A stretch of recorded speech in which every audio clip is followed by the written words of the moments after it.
Om Shanti. Good morning. साकार मुरली 14 मई 2025।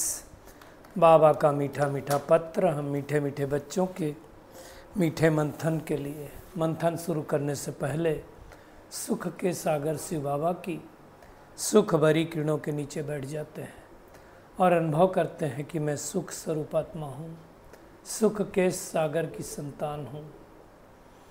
आज की साकार मुरली में अगर कहें तो ये पूरी मुरली देखा जाए धारणा के ऊपर तो है ही, साथ साथ चेतावनी के ऊपर भी है। मतलब भगवान धर्मराज का रूप देख करके हमें चेतावनी दिखा रहा है। बहुत सारी बातें आई हुई, हम एक एक बात की गहराई में जाएंगे। पहली बात बाबा ने कहा कि तुम्हें ध्यान रहे कि ये पुरानी दुनिया अब ख़त्म हो रही है। ख़त्म हो रही है मतलब पुरानी दुनिया से हमें रिश्ता नाता तोड़ना पड़ेगा, है ना। पुरानी दुनिया की चीज़ों से अपने आप को मुक्त करना पड़ेगा, तो वो हमें ध्यान देना है। और ध्यान रहे कि हमारा कोई टाइम उल्टी पुल्टी बातों में तो नहीं जा रहा है, झरमुई झगमुई में तो नहीं जा रहा है, संग दोष में आकर के हम टाइम तो लूज नहीं करते। उसके बारे में बाबा ने टेंशन खिंचवाया, तो उसको भी हम देखेंगे। बहुत गहरी बात है। आज बाबा कह रहा है अभी पुरुषार्थ कराने का ये लास्ट चांस है, इसके बाद कोई चांस नहीं मिलेगा।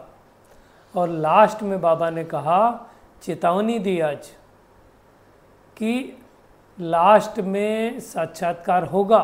ऐसा कोई कर्म नहीं करो कि अंत के समय पश्चाताप करना पड़े। इसलिए बाबा कह रहा है बच्चे अच्छी रीत पढ़ लो, झरमुई झगमुई में अपना टाइम वेस्ट नहीं करो, नहीं तो बहुत पछताना पड़ेगा।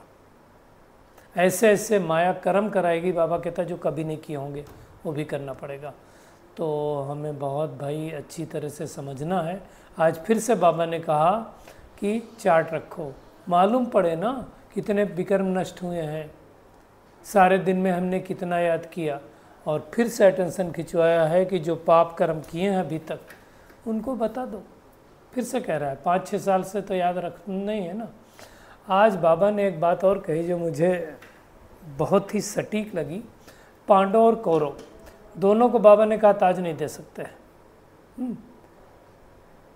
कौरवों को तो बिल्कुल ही नहीं दे सकते, पांडवों को भी नहीं दे सकते, क्योंकि आज चल रहे हैं कल गिर पड़ते हैं, तो ताज दें कैसे, किसको। तो फिर क्या किया उन्होंने, विष्णु को दे दिया। इसलिए विष्णु को यह निशानी दिखाई गई है एक्चुअल तुम्हारे।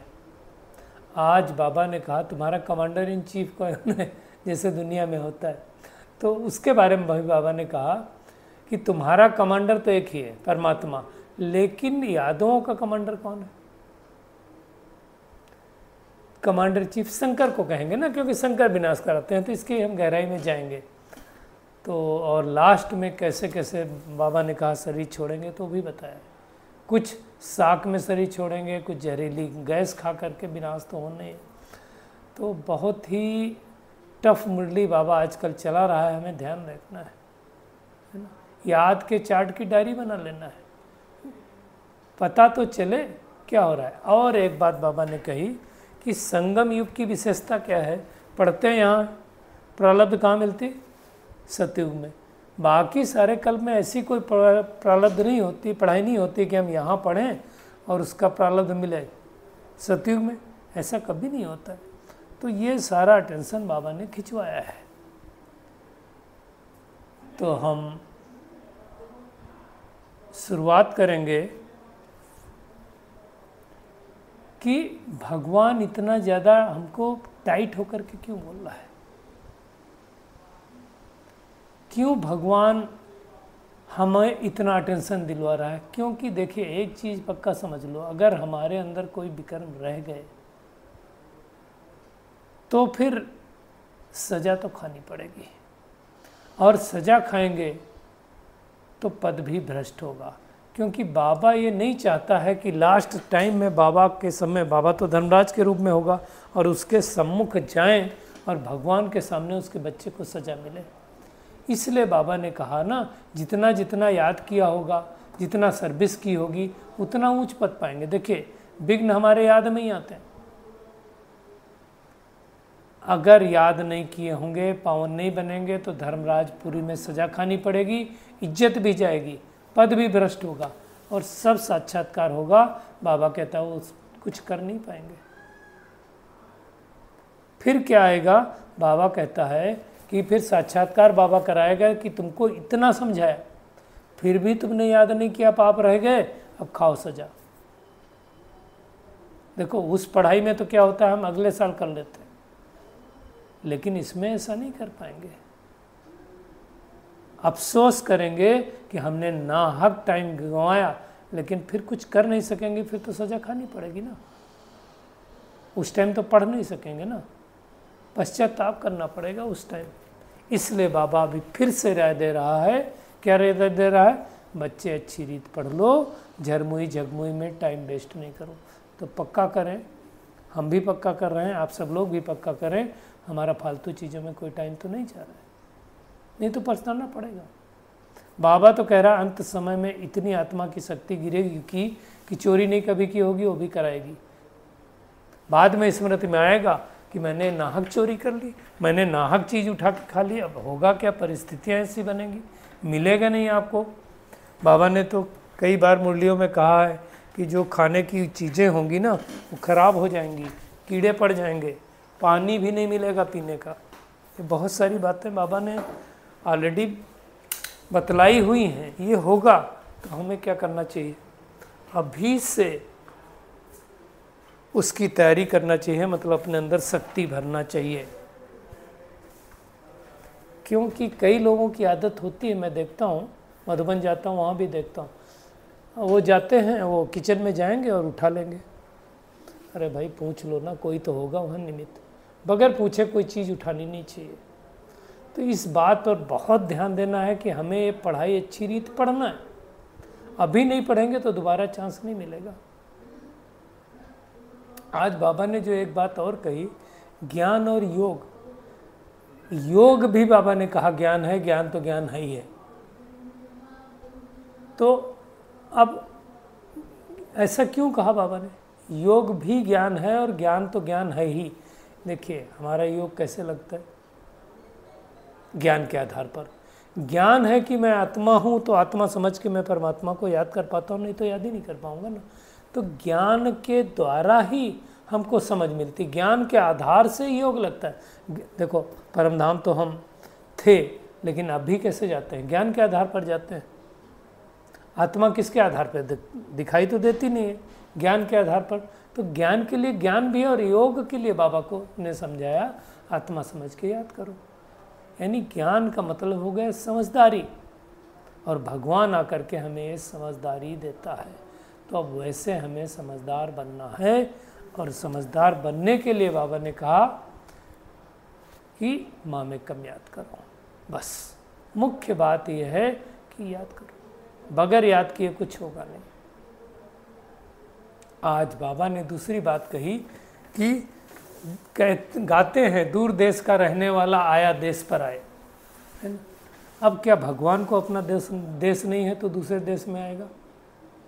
तब बाबा ने समझाया ये रावण राज्य पर आया देश है ना। तो शिव बाबा का अपना देश नहीं क्या है? शिव बाबा का अपना देश कौन सा है? परमधाम है। फिर भगवान उस परमधाम से पराये देश में आता है, और कौन से देश में आता है? रावण के देश में आता है। तो इस दुनिया के अंदर ये जो धरती है, इसमें राम का भी देश है तो रावण का भी देश है। अभी रावण का देश है, फिर राम का देश होगा, और इसके बीच में संगम युग होता है। तब भगवान इस सृष्टि पर आता है और आकर के ज्ञान सुनाता है। इसलिए भगवान को क्या कहा जाता है? खिवैया भी कहा जाता है। भगवान आकर के हमें इस पार से उस पार ले जाता है, इसलिए उसको खिवैया कहा जाता है। हमारी डूबी हुई नैया को पार लेकर के जाता है, और कोई दुनिया में हमारी इस नैया को पार लेकर के नहीं जा सकता, इसलिए उसको खिवैया कहते हैं। तो उसके साथ हमें अपना संबंध जोड़ना है। गाते हैं ना, जीवन की नैया कर दो प्रभु के हवाले। तो प्रभु के हवाले करने का मतलब ये है बाबा ने कहा राम राज्य में कभी रावण नहीं आता है, लेकिन भगवान को रावण के राज्य में आना पड़ता है। क्यों? क्योंकि रावण राज्य को बदलना है। आप देखो, राम राज्य में भगवान को रावण ने बहुत सारे सेंटर दिए हैं, बहुत सारी जगहों में बाबा के बच्चे हैं, लेकिन आप जब राम राज्य होगा तो रावण को एक सुई की नोक के बराबर भी नहीं दोगे जगह। तो ये बात अच्छी तरह से समझना। बाबा कहता है अभी तुम ना इधर हो ना उधर हो, तुम तो संगम युग पर हो, तो हमें वो मेहनत करनी है। जब मेहनत करेंगे तब रावण राज्य खत्म होगा। आज बाबा ने कहा यहाँ अभी कर्म बंधन है। कहाँ? इस समय कलयुग में। सतयुग में कर्म संबंध होता है। बंधन का दुख नाम का है, संबंध का नाम सुख का है। अब हमें कर्म बंधनों को तोड़ना है और फिर जो इस समय ब्राह्मण संबंध में, फिर दैवी संबंध में आएंगे। ब्राह्मण संबंध में अगर नहीं आ पाए तो हम दैवी संबंध में नहीं जा पाएंगे। 8 जन्म और 12 जन्म दैवी संबंध में होंगे ना, 20 जन्म। ये बातें बुद्धि में रखना है कि कैसे हम कलयुगी कर्म बंधनों से मुक्त हों। ये आकर के बाबा हमको सिखलाता है। ये बात समझनी कि 5000 साल पहले भी हमें समझाया था बाबा ने, अब फिर से समझा रहा है। और भगवान क्या कर रहा है, उस अपने देश में, मतलब जो स्थापित करता है, परम धाम का तो रहने ही वाला है। सतयुग त्रेता में उसको आने की जरूरत नहीं है। बाबा कहता है वो बच्चों का देश है, वहाँ रावण भी नहीं आता है, न बाप आता है न रावण आता है। रावण की दुनिया जब आती तो वहाँ बाप आता है, क्योंकि राम की दुनिया की स्थापना करना है। तो ये बात अच्छी तरह से समझाना है और समझना है। भगवान आकर के हमको बता रहा है, बाकी तो सब धक्के खा रहे हैं।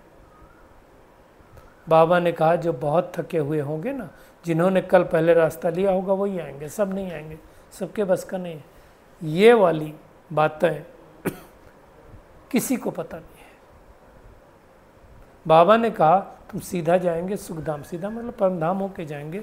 तुम पंडे पांडव संप्रदाय हो, पांडव राज्य नहीं करेंगे, न राज्य पांडवों को है न कौरवों को है, दोनों को ताज नहीं है। भक्ति मार्ग में तो दोनों को ताज दिया है, अभी तो दे ही नहीं सकते ना। कौरवों को तो दे ही नहीं सकते, और पांडवों को इसलिए नहीं दे सकते क्योंकि चलते चलते गिर पड़ते हैं, इसलिए वो सारी निशानी विष्णु को दे दिया है ना। विष्णु को 4 अलंकार भी दिए हैं, है ना। एक हाथ में सुदर्शन चक्र, दूसरे हाथ में गदा, तीसरे हाथ में कमल और शंख, इसीलिए दी। इस समय तो किसी का है नहीं, तो भगवान आकर के हमें कांटों को फूल बना रहा है। इसलिए पतित पावन भी है, वो खिवैया भी है, बागवान भी है। पतित से पावन बनाता आत्मा को, पुरानी नैया को, डूबी हुई नैया को पार लगाता है, और कांटों से फूल बनाता है, इसलिए बागवान भी वही कमांडर है। आज ये मेरे को बात बड़ी अच्छी लगी बाबा की, कि यादवों का कमांडर चीफ शंकर को कहेंगे। शंकर को क्यों कहेंगे? क्योंकि कहते हैं शंकर का तीसरा नेत्र खुलते क्या होने जाना चाहिए? प्रलय हो जानी चाहिए, विनाश हो जाना चाहिए, है ना। तो आप देखो यूरोप वासियों ने ऐसे ऐसे यंत्र बनाए, अभी जो फाइटर प्लेन थे, जो मिसाइल्स थे, वो सब वहीं के तो हैं। उन्हीं लोगों ने तो इन्वेंशन किया, बाद में भारत ने किया। तो वो ऐसा ही है। एक आप ऐसे ऐसे हैं जो मिसाइल्स बनाए हैं, खास करके एटॉमिक, एक बार डाल दो पूरी दुनिया ही ख़त्म हो जाएगी, क्योंकि उसमें चेन रिएक्शन होती। 1 से 2, 2 से 4, 4 से 8, 8 से 16, 16 से 32, वो रुकेगा नहीं। तो ये भगवान बताता है, और ये सब ऐसे होगा कि बात मत पूछो। जो कहते हैं ना कि 2 विश्व युद्ध हुए, हम सबको पता है, तीसरा जो विश्व युद्ध होगा वो लास्ट विश्व युद्ध होगा, सृष्टि बदल जाएगी उसके बाद। तो ये वही है। और उस समय बाबा ने कहा प्रकृति के 5 तत्व भी तांडव नाच करेंगे, कुछ दब कर मरेंगे मतलब धरती कंप से, कुछ डूब कर मरेंगे मतलब क्या होगा, पानी आएगा, कोई शाख में मरेंगे, लड़ाई के शाख में, और कोई बम की जहरीली गैसों में। आजकल ऐसी ऐसी गैसें ये बम्स बना दिए हैं कि बम छूटते ही उससे गैस निकलेगी, और गैस निकलने से क्या होगा, जो इन्वायरमेंट में हवा है वो ख़त्म हो जाएगी, जहरीली गैस जाएगी और लोग मर जाएंगे।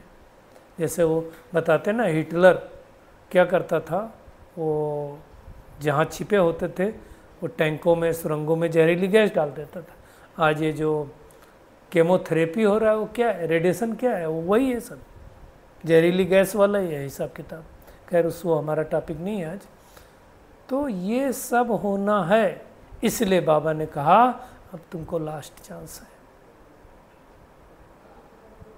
क्योंकि परिवर्तन तो सामने खड़ा है, मौत सामने खड़ा है, हम शरीर छोड़ जाते हैं आजकल तो, और अचानक हो रहा है पोस्ट कोविड के बाद।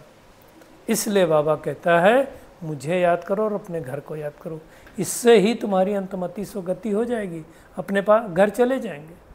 करते हैं कि नहीं करते हैं उसका चार्ट रखो, बाबा ने कहा। इसलिए तो बाबा कह रहा है।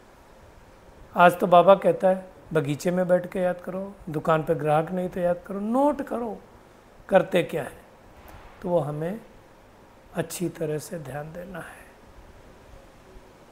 क्योंकि ये पुरानी दुनिया जाने वाली है। बाबा ने कहा ये संगम युग की विशेषता है, यहाँ पढ़ते हो प्रारब्ध मिलती है सतयुग में, सारे कल में ऐसा कोई जन्म नहीं होगा जब पढ़ें हम यहाँ और प्रारब्ध दूसरी जगह मिले, नहीं हो सकता ना, ये यही होता है। तो यही हमें मेहनत करनी है, जितना जितना मेहनत करेंगे उतना उतना हमको मिलेगा। बाबा कहता है ना, अंधों की लाठी बनना है, अच्छा काम है ना। अंधा मतलब ये स्थूल नेत्रों की बात नहीं, ज्ञान रूपी नेत्रों की बात है। शरीर निर्वाह के लिए कर्म भी करना है, रात को नींद भी करनी। आत्मा थक जाएगी तो क्या सो जाएगी, शरीर भी सो जाएगा। 8 घंटा बाबा कहता है ना कई मुरलियों में, शरीर निर्वाह के लिए रखो, 8 घंटा आराम करो, बाकी मेरी सर्विस करो। तो ये बैलेंस बनाना, जैसे बाबा ने पहले भी कहा हुआ है, 8 घंटे में अपना बाबा की सेवा करो, ठीक है। उतना नहीं हो सकता तो कम से कम अपना चार्ट पर रखो तो पता चले, तो वो हमें ध्यान रखना। बाबा ने कहा कि लिखते भी हैं कई, फिर चलते चलते फेल हो जाते हैं, तो हमें फेल नहीं होना, और उसके लिए हमेशा ध्यान रहे कि मेरा संग बहुत अच्छा होना चाहिए, क्योंकि संग का रंग बहुत लगता है। आज बाबा कह रहा है कि अगर चार्ट रखते हो तो याद के चार्ट की डायरी बनाओ, नोट करो कि हमने कितना समय बाबा को याद किया, कितना समय इधर उधर गंवाया, नहीं तो फिर तकलीफ तो होने वाली है। आज बाबा ये भी कह रहा है कि देखो सतयुग में जब तुम थे तो खुशी खुशी शरीर छोड़ते थे, अब हमें वैसा लायक बनना है, मेहनत करना है कि अंत समय में एक परमात्मा के अलावा किसी की याद ना आए। बाबा कहता है नंबर वार पुरुषार्थ अनुसार सर्विस करते हो, नहीं अगर किसी को ज़्यादा सर्विस कर सकते हो, है ना, तो किसी को इतना तो बोल ही सकते हो कि तुम आत्मा समझ के अपने परमात्मा को याद करो। इतना भी नहीं बता सकते ना, इतना तो बता सकते ना, तो इतना बताएंगे तो भी सेवा हो जाएगी। तो ये अच्छी तरह से समझो। आज बाबा ने कहा कि देखिए आत्मा एक शरीर छोड़ के दूसरा शरीर लेती है, वो एक्टर्स क्या होता है कपड़े बदली कर लेते हैं, हम तो शरीर छोड़ करके अलग अलग पार्ट बजाते हैं, कभी मेल का लेते हैं कभी फीमेल का लेते हैं। ऐसा नहीं होगा कि सारी आई हुई मेल ही रहेंगे, नहीं। आज ये हद के भी ड्रामा में देखो, है ना, कि लोग अलग अलग रोल बन जाते रहते हैं। वहाँ भी बाबा ने पहले भी कहा हुआ है 2 जन्म मेल के और 2 जन्म फीमेल के होते हैं, ऐसा करके हुआ हो बताया हुआ है। आज के वरदान पे आते हैं, बहुत खास है। 3 दिनों से जो बाबा वरदान दे रहा है वो यही वरदान दे रहा है कि हमें दूसरों को नहीं देखना है, अपने आप को देखना है। आज का भी वरदान है नम्रता रूपी कवच द्वारा व्यर्थ के रावण को जलाने वाले सच्चे स्नेही सहयोगी भव। देखो बाबा क्या कहता है और क्या चाहता है, कोई कितना भी आपके संगठन में कमी ढूंढने की कोशिश करे, लेकिन जरा भी स्वभाव संस्कार का टक्कर दिखाई न दे। अब ये क्या है, ये पहले थोड़े लोगों में करो, खुद के परिवार में करो, खुद के सेंटर पे करो, फिर सेंटर पे जो रहते हैं उनमें करो, फिर जो आते हैं भाई बहनें उस पर करो। बाबा ने कहा अगर दिखाई भी दे, कोई गाली दे, इंसल्ट भी करे, तो आप क्या करो, सेंट बन जाओ। कई बार बाबा कहता है ना इनोसेंट बन जाओ। अगर कोई रॉन्ग भी करता है तो आप राइट रहो ना। आपको गलत होने के लिए कोई कहा, कोई टक्कर दे लेता है तो उसे आप स्नेह का पानी दो। अब ये इतना आसान नहीं जितना बोलने में आसान है। होता क्या है, जब क्यों कब कैसे ये संकल्प कर चलता है ना, तब आग पर तेल नहीं डालो। बाबा कहता आग पे तेल डालने का काम करते हैं, इसने ऐसा क्यों किया, इसने ऐसा क्यों किया, इसने ऐसा क्यों किया। बाबा कहता है नम्रता का कवच पहन कर रहो, और जहाँ नम्रता होगी वहाँ स्नेह सहयोग भी अवश्य होगा। चेक करें क्या मैं नम्र रहता हूँ, क्योंकि नम्रता रूपी कवच डालना भी इतना ईजी नहीं है, तो उसकी हमें चेकिंग करनी है। मेरेपन की अनेक हद की भावनाएं एक मेरे बाबा में समा दो। मेरा तो एक शिव बाबा, दूसरा न कोई, बट इतना आसान नहीं, मेहनत करनी है। और अव्यक्त इशारे में आए रूहानी रॉयल्टी की फाउंडेशन संपूर्ण पवित्रता है। तो बाबा कहता अपने आप से पूछो, रूहानी रॉयल्टी की झलक और फलक हमारे रूप से, चरित्र से हर एक को दिखाई देता है। नॉलेज की दर्पण में अपने को देखना, चेहरे चलन पर वो रूहानी रॉयल्टी दिखाई देती है या साधारण चेहरा दिखाई देता है, तो हमें चेक करना पड़ेगा, तभी पता चलेगा। तो ये हम सबको मेहनत करनी है। तो आज की पूरी मुरली का टेक होम यही है कि अभी पुरानी दुनिया जाने वाली है, नई दुनिया आने वाली है, ये लास्ट चांस है। तो हमें मेहनत करके अपने आप को संपन्न संपूर्ण बना लेना है। कोई भी अपना समय झरमुई झगमुई में वेस्ट नहीं करना है। ध्यान रहे माया कोई उल्टा कर्म न करा ले, क्योंकि लास्ट समय माया उल्टा कर्म जरूर कराएगी। संग दोष में आकर के कभी लूज नहीं होना कि किसी ने कुछ कह दिया और हम हाँ ठीक है ये कह रहे हैं चलो कर लेते हैं, नहीं। किसी के नाम रूप में नहीं फंसना है। घर को याद करने के साथ साथ परमात्मा को भी याद करना है। याद के चार्ट की डायरी बनानी, नोट करना है हमने सारे दिन में क्या क्या किया, कितना समय बाबा की याद में रहे, कितना समय व्यर्थ में गंवाया। और नम्रता रूपी कवच को धारण करना है, व्यर्थ के रावण को जला देना है।